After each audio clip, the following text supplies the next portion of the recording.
board. All right. Good afternoon. This is Coach Big Pete of Deep Dish Football. This is something new. It is called The Dish. And I'm going to be interviewing coaches, players, recruits, and everything. So the first person he's a friend of mine. I coached him at Westmont High School, wrestling coach as well. He's now defensive coordinator for Morton High School. Ladies and gentlemen, welcome Joe Helton. Great to be here, Pete. Thank you for having me. Thank you, Joe, for joining us. Quick question. How'd you get involved in football? Shoot, from the get-go, I grew up with football. I was actually born in the middle of football season while my father was the head football coach at Stag. Okay. And funny thing was that even at 2 days old, I was watching film with him. I was on his lap watching film with him, so I just grew up doing that. And then I finally got involved in actual tackle football at 7, and once I got to college, started playing, and then decided to jump into the coaching realm once, my body couldn't exactly hold up with it. Good. So how does Morton look for 2021? I think that we're looking pretty solid this upcoming year. Big thing is that we've got a lot of younger guys coming up from the sophomore team that I was coaching, and we have a handful of seniors that are returning that had a lot of time on the field this past season. And I'm really excited about it because with the work that Danny O'Donnell is doing with the offense and really starting to form something great, it's getting really exciting for Morton football. And with the great leadership with Bob Organ and letting us do our thing, it's really exciting to see all the things that are going to be going on. So what are your feelings about the whole move in this season to spring? You know what? It stinks right now. This is the toughest time for everyone, especially these young kids. This is the first season that my father hasn't had to go to a football game since he was 7 years old, and that's almost 50 years now. And that's the crazy thing for the entire country. And it stinks right now, and everybody's bored out of their mind, and I get it. But the big thing is that we're just trying to get football in, and that's the most important thing, is really just trying to deal with it, getting past the adversity, and being able to get any football in is the biggest part. Now, this is an easy question, but for first-year coaches, what is your couple tips that you'd give to first-year coaches in high school football? Honestly, the big thing is to be yourself, being connected with the coaches and the kids as well. And, as a first-year coach, you don't know everything. You may think that you have a really firm grasp of what you're doing, but you have to be open to constructive criticism, that you're not going to have everything right. There are going to be other coaches that have things that you can really build from. And that's the biggest thing about it, is always having an open mind. Good. Okay. I wanted to move it a little bit to the right, but you're the head wrestling coach. You're a wrestling coach at Morton. How is this IHSA, the COVID thing, working with wrestling? How is it affecting you? Well, honestly, the toughest part about it is that with wrestling, it's the most contact sport. Well, there's a lot of contact, but wrestling, great contact. It's the toughest thing. And right now, the biggest thing that we're trying to do is getting kids active, just going out running, going out and getting some sort of exercise, even body weight stuff that they can do, just because we can't bring kids together even into a close space. It's impossible right now. And honestly, that's one thing that the sport's going to adapt. We're going to have to change things up, just like with the rest of our sports, and checking for symptoms and everything before we let anybody get on the mat or even wrestle with one another. It's crazy right now. Everything is crazy in sports. Now, how do you encourage a player that's not known to wrestling, that doesn't know wrestling, but is interested? How do you encourage him to go out for wrestling? How do you? Honestly, it depends on the student. Honestly, my favorite thing in the world about wrestling is it's for everyone. Yeah. Honestly, it is for any person. It could be a student that's 90 pounds as a freshman, or a student that's 285 pounds as a freshman or a senior. Honestly, anybody can come out and anybody can be good.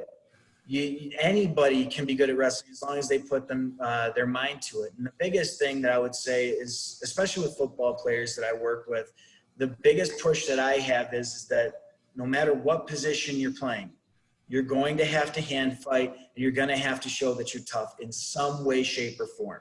So that's the big thing about it, is that you're going to have to be violent. You're going to have to get hands on people no matter where you're at. So you might as well learn how to wrestle. How do you, I'm going to shift it a little bit more to the left now. How do you miss playing Division III football?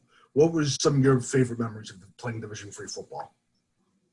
Honestly, the most exciting things about playing D3 football was the friends that you make. That was probably the one thing that I missed the most, is that I made some of my best friends in the world playing football. Even though it was Division III, we were there to play football and have fun.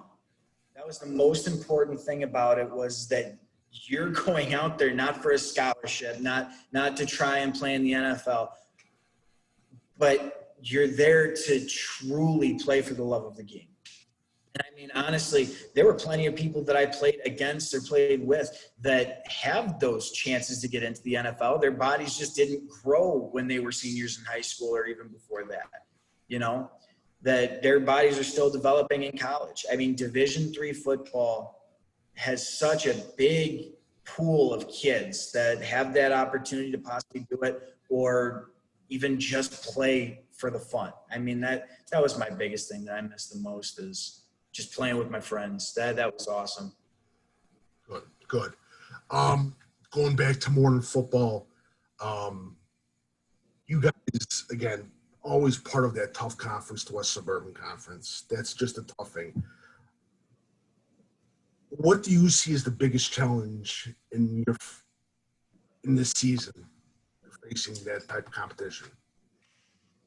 Honestly, I think this year's biggest challenge is possibly going to be the time when it comes to preparing and everything, because in past years, we've always had the summer to try and get kids ready and install and everything like that with our offense and defenses.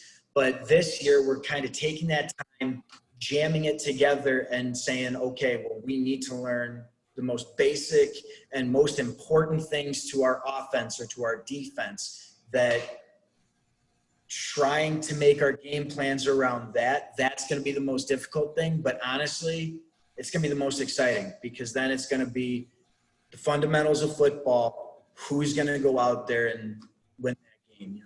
That's the biggest part to me. Okay. Let me ask you a question. Now we get into some of the funny stuff and funny things. Okay, here we go. Let me prepare myself. All right. What's been one of your funniest stories of you coaching? Oh, man. I mean, I would say my favorite thing in the world was when I was at Westmont High School. First-year coach, and biggest thing about it was that I was coaching the offensive and defensive line. Never played O-line, D-line, or coached O-line, D-line until then. And I got paired up with this dude. And, he started sending me all these messages on social media and over my phone, and saying, oh, commit to the Sentinel, commit to the Sentinel. I thought that I committed to the Sentinel. And, I mean, he was gung-ho from it. And, I mean, honestly, I had to have received 117 messages from Pete Lineweber. Coach Big Pete sent me every single one of those messages to commit to the Sentinel, and I did. But my favorite thing, though, about Coach Big Pete is transitioning from August to September. Because I don't know if you guys have seen on social media, there's this big swing in things. He's no longer Coach Big Pete, he's Coach Pumpkin Spice. He loves everything and anything under the sun pumpkin spice related. That's my favorite thing about Pete. Great answer. Nice ass kissing. I was gonna say, I thought we're still trying to get Otto Zeman to commit to the Sentinel. Hey man, I miss Otto. He had some of the best offensive schemes I've ever seen. Yeah. worst I've ever seen. I couldn't wrap my head around it, honestly. Yeah. The legend, father of the five wide. Father of the five wide, you know it. So let me ask you a question. Who are some players from Morton that I should keep an eye out for next season? Shoot. Honestly, I'm gonna say this. I don't like putting labels on certain kids. I don't like pointing them out one by one. But I will say that the biggest parts of our team that are going to be returning and coming up that I'm really excited about are offensive and defensive line. I think that those guys are going to be incredible for this upcoming year, and they are a real tight-knit group. That's the biggest thing about offensive and defensive linemen that you can see, and that was something that I saw, is how tight-knit they were on the sophomore level and also on the varsity level last year. And then I'm really excited to see what that's going to bring. Now, just going a little bit to the different sideshow, what's the difference between coaching in a small school and coaching at a big school? Because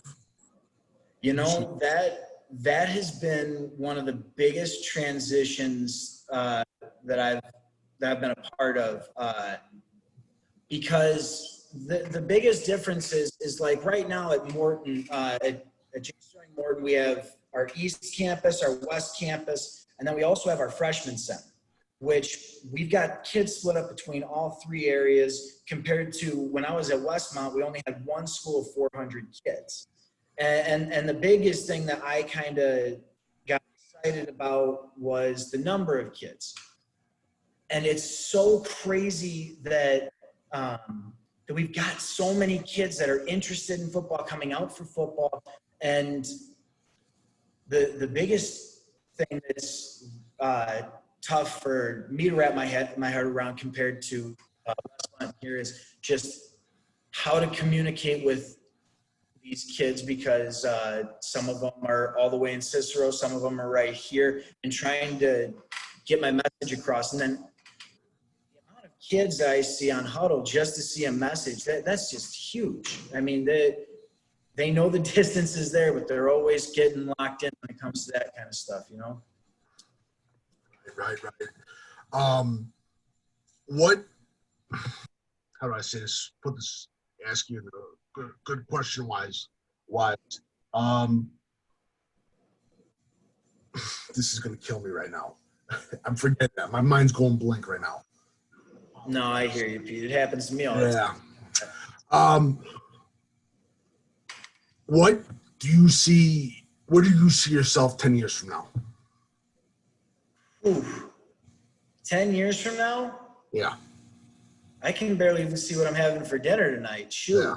So, my dream would be that in about 10 years, I would love to be teaching and coaching still. I would love to be a head wrestling coach, and because that's something that I really care about. I would love to continue with football and trying to be at the highest point that I can be. I mean, even being a defensive coordinator would still be great. But I mean, honestly, I would love to be teaching and coaching. But at that point in time, I could also see myself possibly getting into administration as well. I mean, that's something that I've always had a dream about. I mean, but who knows? 10 years is a long time, you know? We'll see what happens, Pete. I know it's a tough question. I had to get you into for a tough question, man. Come on. Exactly. I completely understand that. You always give me stuff. Well, thank you so much for joining the dish, and thanks again for being able to interview and the part of the interview process in that show. Anytime for you, Pete. You know that.